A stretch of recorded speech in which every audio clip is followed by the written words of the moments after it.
the record, and we will begin with your oral statement. We'll start with Ms. Cruz. Thank you very much, Mr. Chairman, Ranking Member Aiken, and members of the House Armed Services Subcommittee on Oversight and Investigations. Thank you for inviting me to represent the Office of the Special Inspector General for Iraq Reconstruction to discuss the role of DoD and provincial reconstruction teams. I was part of the team that first did the research prior to our audit of PRTs back in July of 2006. And in the course of the last 14 months, I have actually been a couple of times to the primary PRTs all around the country, each of which is very different. We have done 3 audits on the PRT issue. We have released 2, and the third will be released in 2 weeks. I can't discuss any of the findings of the third audit until it is actually final and released, but much of the testimony that I have today will address our first 2 audits. Our first audit, in short, found that there were deep concerns about adequate logistical support and security agreements between the Department of Defense and the Department of State. In fact, it took about a year for the 2 agencies to sign a memorandum of understanding that put in place the security regulations that were necessary to support the PRT teams. That was something that we found in our second audit had been accomplished, and a lot of progress was made over that period of time. Our second audit looked at the surge and tried to ascertain if the surge was being implemented. We published that audit in June of 2007, and we found that generally the surge was on track. They were identifying more civilians to be able to fill positions, although the Department of Defense still had to come through with many of the personnel that were required for the effort.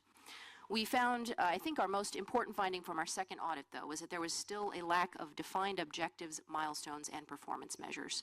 And it's very difficult for people in the field who are doing their work under fire, under pressure, doing heroic work in many of these PRTs to figure out what it is that the end goal is that they are working towards. And so the need for there to be defined performance measures and defined objectives is very important for these people who are risking their lives to do this work, and we still find that they fall short in that area. The PRT concept, as currently developed, is set for 800 people across Iraq, and it has a $2 billion funding source, and that $2 billion is split between operational money and program money, and about half of that goes to programs, about half of that goes to operations.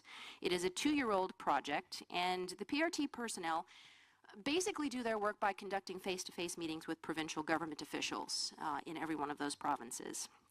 The Department of Defense generally provides security for all of the PRTs, and they provide life support, transportation, and a significant number of those 800 personnel slots in the PRTs. The State Department provides leadership for the overall PRT program. They provide staffing, they provide program and operational funding for the effort. Today there are 25 PRTs. We've brought a map for reference. There are 10 primary PRTs, of which 7 are run by the United States and 3 by coalition. And there are 15 EPRTs, which are embedded PRTs. Those are PRTs with the military in the lead, and usually a team of 4 individuals underneath them who support the efforts of to build governance and capacity. They just recently added 4 more EPRTs. Although I will say that for the committee's understanding, in my view, every PRT is really an EPRT to some extent. Given the current situation in Iraq with security, there is, in my judgment, no way that a PRT could do its work without having the military supporting their operations. The one exception could perhaps be up in the north, in the Kurdish regions of Erbil, Sulaymaniyah, and Dahuk. There is a more permissive environment, and there might be a capability to do more of that work. But in the rest of Iraq, it is impossible for the PRTs to do their work without close integration with the military and their support for transportation and security. Among the key challenges that we address in the written testimony, personnel.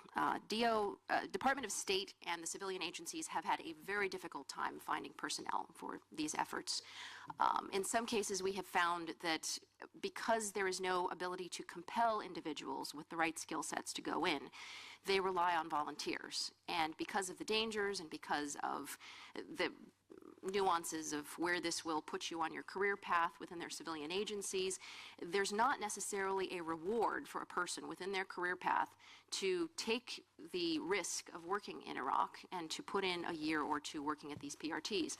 So as a result, it is very difficult to find people with the right skill sets from civilian agencies and compel them to go to Iraq to work. In the case of the Department of Defense, they have no problem. They can find the right people and send them in. But the problem that we have found with DoD, which they are addressing, is finding people with the right skill sets. Too often we've found that there are people who are artillery experts or who are aviation mechanics who are doing heroic work, but they'll be sending them in to advise governors on how to build capacity development. And it's the wrong skill set.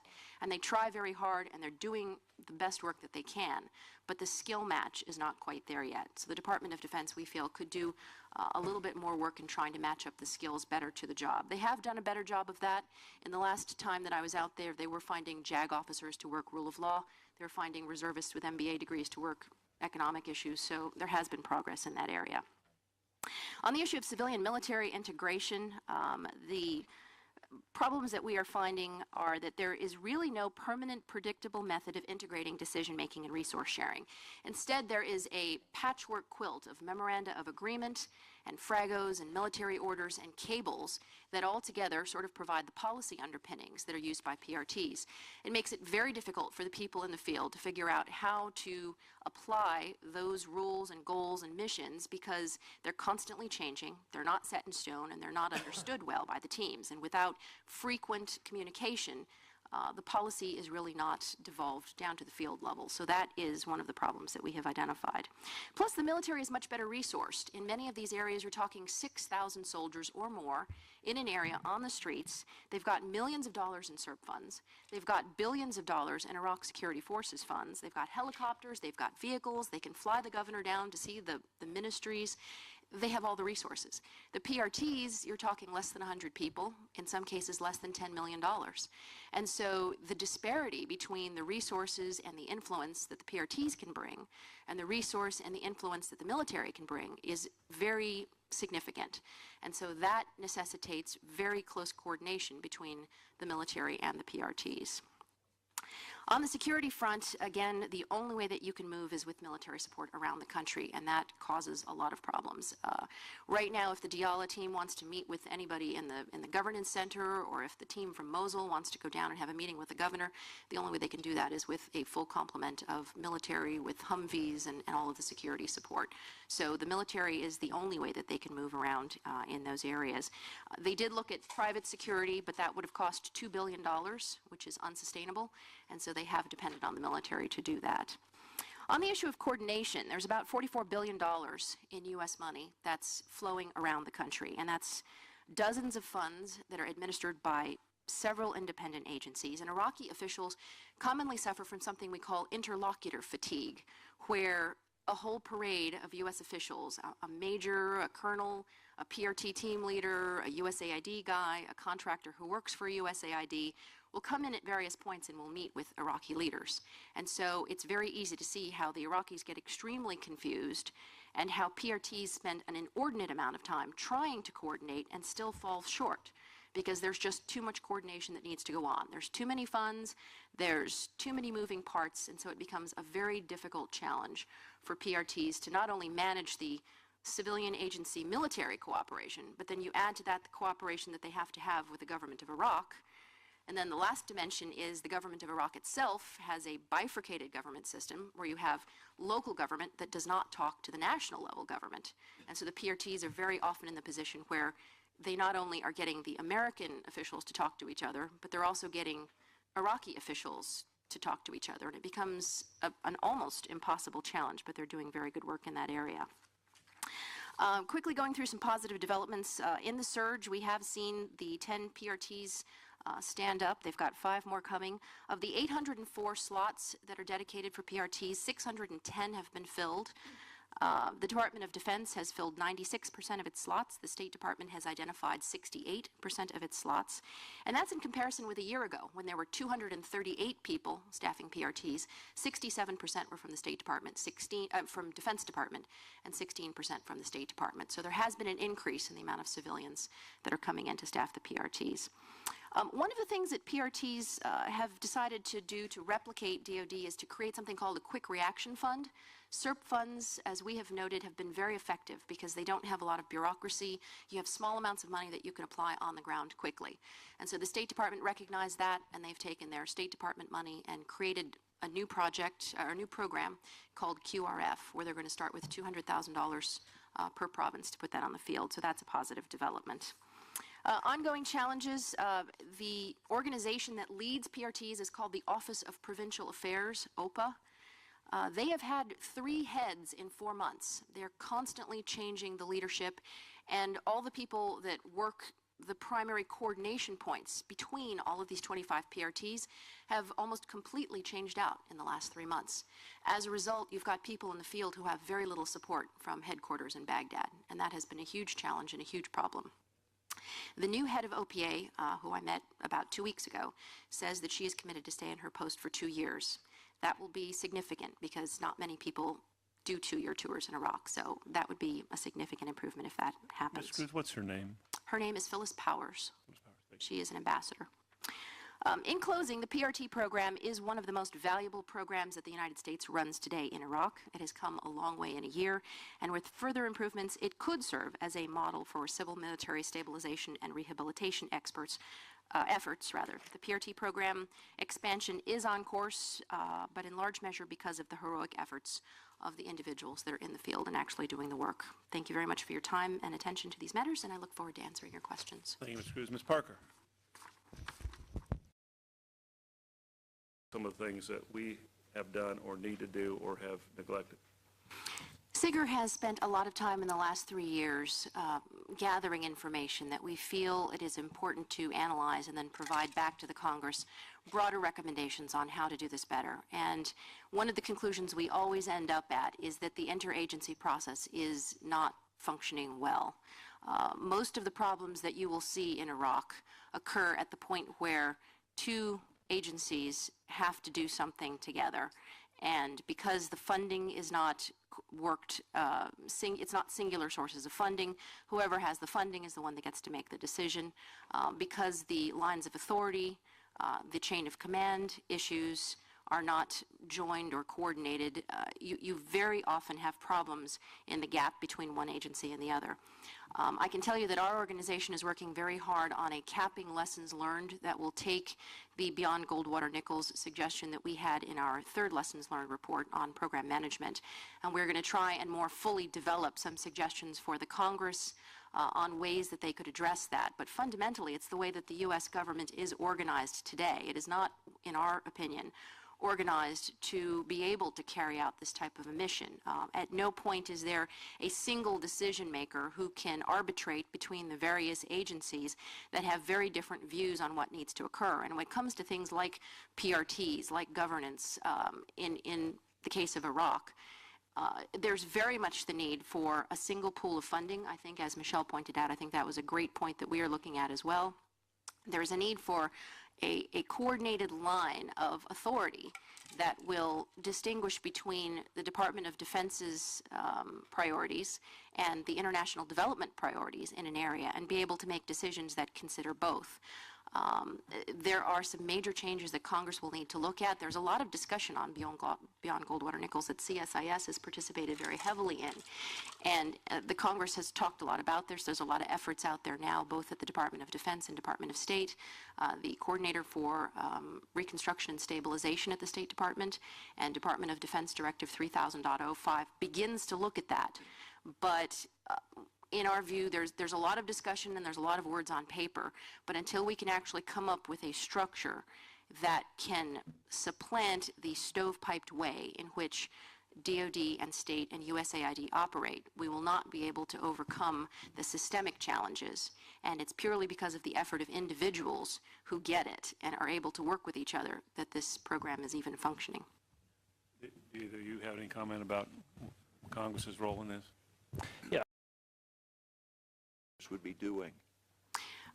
Just for clarification, our organization provides oversight of the program people who actually do the work. So we're sort of the independent view of what they are doing. From what we have seen in the field, it's very true. We did point out that there's a lot of problems and it's not going very well, but for all of that, there is progress. There's progress that you can point to in just about every area.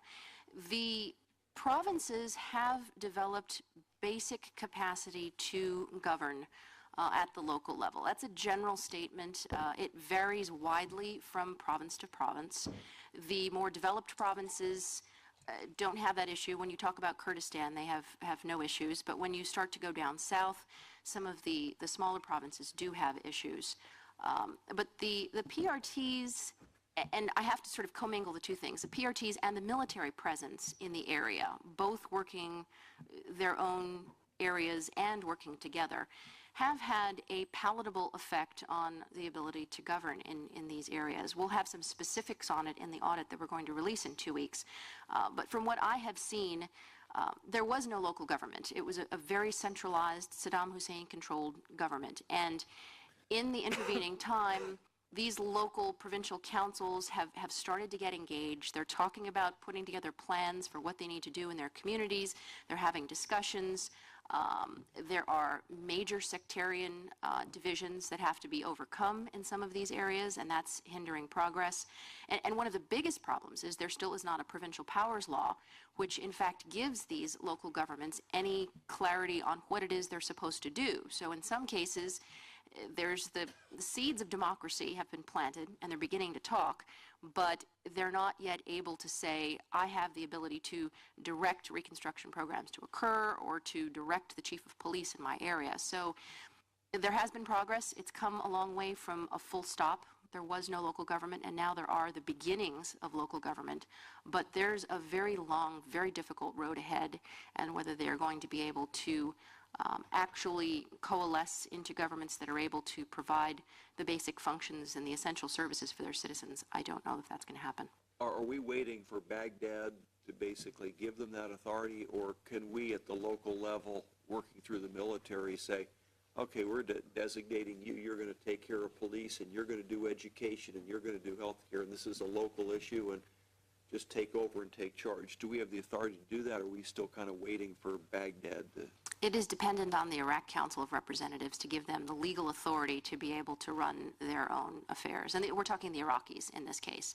Right. And everything that the PRTs do is trying to assist the Iraqi authorities in getting clarity in what it is they're supposed to do. But we are hamstrung by the pace of the Iraq Council of Representatives. Until they pass that clarifying legislation, these local governments do not have the authority yet to take action. Can I make a comment? Yes, please. Because and that the leader of an embedded PRT is the brigade commander. So the military is the one that directs the work of the embedded PRT. And right now, as it's structured, there's 4 people that staff that: a Department of State employee, a civil affairs person, a bilingual bicultural advisor who speaks the language, and a civil affairs officer. But the direction comes from the brigade commander, so it's very military directed. The primary PRTs are led by the Department of State. So very often it is a foreign service officer who will lead the primary PRTs, and they will interact with the brigade commanders, but they are the ones who make the call on what the PRTs do. And they have about 100 staff on average, whereas an EPRT has a smaller area of operation, and it's usually 4 people. Do you ever have the 2 in the same area of responsibility? No, you don't. The PRTs each have a unique area that they will have responsibility So for. you wouldn't find a PRT and an embedded No. PRT team in the same area? No, you would not. And then on the command and control structure, you are absolutely right. I think I alluded to that in my testimony. I was not as clear as we would like to be. The overall lead for the PRT program is a Department of State individual who leads the Office of Provincial Affairs. As it's currently structured, there is no high-level MNFI representative that coordinates with the State Department lead of the program. Now, there is extensive interaction all the way through the organization. Brigade commanders and corps officials are very involved. Civil affairs is very involved.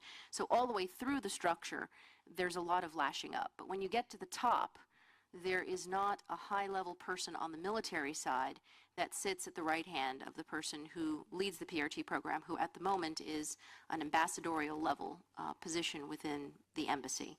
So that is an area that we think could be improved, because while the coordination works in the field, when it comes time to make those interagency connections and to work policy that reflects both the military and the civilian needs, that policy is pretty much decided at the Department of State level and lacks that high-level military interaction. Yeah.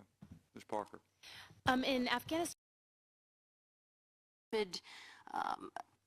The example of the United Kingdom actually provides some possible ways that we could move. One of Cruz, them is what's the DFID? I'm sorry. DFID, I'm sorry, is the corollary to USAID in the British government. I'm sorry. And what they do is, right now, USAID is subordinate in our government to the Department of State, so we essentially have state and defense that work together. In the government of the United Kingdom, they actually have 3 cabinet-level agencies, which would be the corollaries to our Department of Defense, USAID, and Department of State. And one of the things that they've done is create something called conflict pools. So when there is funding that is designed to do relief and reconstruction work, rather than that funding going to Department of Defense or Department of State, which is the beginning of a lot of coordination challenges, that money is put into one fund, and then it has to be jointly decided upon by the 3 agencies. They've had limited success. There are challenges to it, but it is one of the models, I think, that could be looked at that we might want to consider. And the Danish also have the same thing in Afghanistan, where if it's a Work at a PRT need to have security clearances. Well, the people who can get security clearances are generally the ones from the United States that have never traveled outside of the country and that have very little ability to speak another language, which is not what you need. Only 29 out of the 810 spots right now for PRTs are bilingual bicultural advisors who can speak Arabic and understand the Iraqi culture. I saw that in your testimony. I also saw that we're 200 State Department people short. Someone mentioned that the lack of career preferment if you take these jobs. But what about basic pay? What did you make, Ms. Parker, when you were in Afghanistan? my last job, I was a GS-14 Step 4. I think part of the problem is the culture. One of the things that I was told that was very shocking, a junior foreign service officer that I spoke to just last week at the Baghdad PRT told me that he was very interested in the Middle East. He had just started working in this area. He had Spanish and French as 2 languages, and he had just come on as a junior foreign service officer, and so he was asking the State Department if he could be trained in Arabic because he was very interested in the work that he was doing. And he was told they would not train him in Arabic because if he was trained in 3 languages, he would have an unfair advantage over other individuals in the Foreign Service, and that would cause an imbalance in the system, which I found to be an interesting point. That's why we don't offer language training to members of Congress. Cause an imbalance. To the overall effort. In the case of State Department and Department of Defense, they use their own employees, or else they use 3161 hiring authority, which allows them to hire temporary federal employees. In the case of translators and some of the other bilingual bicultural advisors, they do use contracting mechanisms, but most of the individuals that staff the Iraq PRTs are either temporary federal hires or else are employees of the various agencies. I don't think you could possibly do the work out there unless Several different approaches, so it's very unclear, and I apologize. It's difficult to explain because it's confusing to the people who actually run it. The main PRTs are run by a State Department lead, and the embedded PRTs are run by a military lead. In both circumstances, as Out, cast a very wide net and tried to get as many people as they could with a match in skill sets. And then what they do is the secondary screen would be the PRT leaders, who are usually State Department folks at the primary PRTs, would then screen and say what types of skill sets they wanted. So if they needed more agricultural advisors or if they needed economists, that would be the type of person that they would look for, and then they would be able to hopefully pick people that would be a better match for their PRT. let me ask this question,